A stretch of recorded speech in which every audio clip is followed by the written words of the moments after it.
अभी फन के तौर पे मैं कुछ बातें ऐड कर देता हूँ, फिर मैं वीडियो प्ले करूंगा। अगर रॉन्ग नंबर स्कॉलर से आप पूछेंगे कुछ सवाल जो उनको जवाब नहीं पता है, तो रॉन्ग नंबर स्कॉलर का जवाब देंगे जैसे, बेटा तुम आलिम हो, मैंने पॉइंट वाइज लिख रखा है, तुम आलिम हो, यानी कि बेसिकली आपकी क्रेडिबिलिटी को करेंगे कि भाई आप कौन हो सवाल पूछने वाले, आप उनसे कैसे सवाल पूछ सकते हो। तो ये बड़ा कॉमन होगा, बेटा तुम आलिम हो जो तुम हमसे सवाल पूछ रहे हो।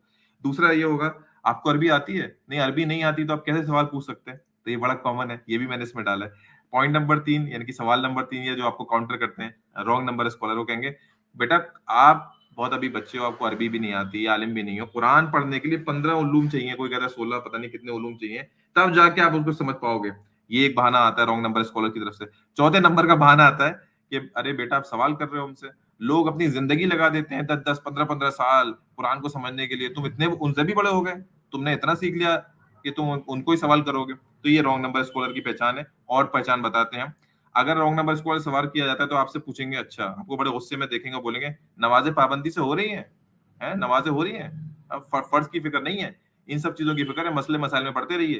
तो ये आपको चुप कराने की कोशिश की जाएगी, आपका सवाल का जवाब इसका मतलब उसके पास नहीं है। और बड़ा कॉमन है, पूछेंगे बेटा आज फजर की, अगर गलती से आपको मस्जिद में देख लिया तो पूछेंगे फजर की नमाज पढ़ी आज क्या? तो भाई तो फजर की नमाज पढ़ी या नहीं पढ़ी, ठीक है, उससे सवाल का क्या ताल्लुक है?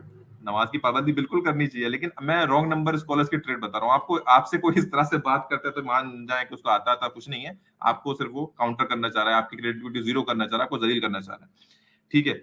या फिर कोई सातवां पॉइंट है, कहते हैं आप गैर मुकल्लिद हो गए हो, वहां भी हो गए हो क्या? ये भी बड़ा कॉमन एतराज जो किया जाता है, अगर कोई बेचारा कोई सवाल पूछे, तहकीक करना चाहे। आठवां एतराज किया जाता है कि कुरान को अपनी अकल से समझोगे, अपनी अकल से समझोगे, तुम जैसे कितने घूमते हैं, कुरान अगर पल होता है तो मसा जो है खुफैन के नीचे होता, ऊपर नहीं होता, फिर वो रिवायत का हवाला देंगे। अल्टीमेटली रिवायत का कोई मसला नहीं है, वो चाहते ही नहीं है, अपना दिमाग इस्तेमाल करो, सवाल पूछो, ठीक है। और शरीयत में अकल का दखल नहीं, इस तरह से आपको बेदीन कहा जाता है। फिर आप जब गुस्से में कुछ सवालात करते हो, कई लोग ऐसे मुस्लिम्स हो गए, तो ये असल में जड़ ठीक है, कोई पैसा कमाने के लिए होता है, कोई अपनी अना के लिए होता है, कई मसले हो सकते हैं, मैं उससे इनकार नहीं कर रहा, लेकिन बड़ा मसला स्कॉलर का मिस इंटरप्रिटेशन, खराब इखलाक है, जिन जो और उनकी इल्मी नामर्दानगी है, इनएफिशिएंसी है, जो उसको जवाब देने में नाकाम रहते हैं। और उसमें हमबिल भी नहीं है वो, कई स्कॉलर्स हैं आज के डेट में जो उनको नहीं पता, बोलेंगे हम तहकीक करके बताएंगे, लेकिन अक्सर ऐसे नहीं है। फिर पॉइंट नंबर 9 जो आपसे रॉन्ग नंबर स्कॉलर्स कहेंगे कि तुम इजमा के खिलाफ जाओगे, इजमा के खिलाफ जाने वाला काफिर होता है, उनसे पूछें जो हम पहले पूछ चुके हैं कि इजमा है क्या, केड़ा इजमा। पॉइंट नंबर 10 पे आते हैं, लिबरल हो गए हो क्या? गांधी को सुन रहे हो क्या? गांधी साहब को सुन रहे हो, लिबरल हो गए हो, दाढ़ी भी नहीं होगी तुम्हारे, तो दाढ़ी तो रखी नहीं है, मसले मसाइल के सवाल पूछ रहे हो। इवन कई लोगों को डाउन डाउन करने के लिए बेचारे जेन्युइन क्वेश्चनर से मैंने ये तक देखा, ये बोला जाता है कि आपके घर में आपकी बेटियां तो पर्दा करती नहीं, बेटे तो नमाज वमाज पढ़ते नहीं, आप सवाल पूछने आ गए हो, पहले घर को ही संभाल लें आप। तो ये सब तरीके आपको दलील करने के लिए की जाते हैं, इसका मतलब उनके पास सवाल नहीं है, रॉन्ग नंबर स्कॉलर है, उनको छोड़ दें आप, उनके पीछे ना पड़े, वरना मजीद वो डाउट में डालेंगे आपको। पॉइंट नंबर 11 थोड़े पढ़े लिखे स्कॉलर्स की तरफ से आएगा, वो बोलेंगे मोतजिल्ला हो गए हो क्या? मोतजिल्ला एक थे जो उनका थोड़ा सा डिफरेंस रखेंगे, मोतजिल्ला होंगे, अच्छा अच्छा मनसूख आयत में नहीं मानते अब, अच्छा तो फिर मोतजिल्ला होंगे, ऐसे भी कुछ अकलमंद बोलेंगे, डेढ़ साढ़े। पॉइंट नंबर 12 है कि अच्छा इंजीनियर को सुनने लगे हो क्या? अच्छा अच्छा, जब भी मसला है, फिर तो कुछ नहीं हो सकता तुम्हारा, ये मिलेगा। पॉइंट नंबर 13 है शिया हो गए हो, अच्छा। या पॉइंट नंबर 14 है मुनकरीन हदीस हो गए हो, अच्छा हदीस का इनकार है, तो फिर तो कुछ नहीं बचा, फिर तो तुम सूर्य तब्बत यदा बिल आप साबित करो, बिना हदीस को इस्तेमाल किए साबित करो, जरा समझाओ क्या मतलब है उसका, ठीक है। या अलम तरह कैफा साबित करो। तो इस तरह के जो डेढ़ साढ़े हैं वो आपके सामने आएंगे। और पॉइंट नंबर 15 है अहले कुरान हो गए हो क्या?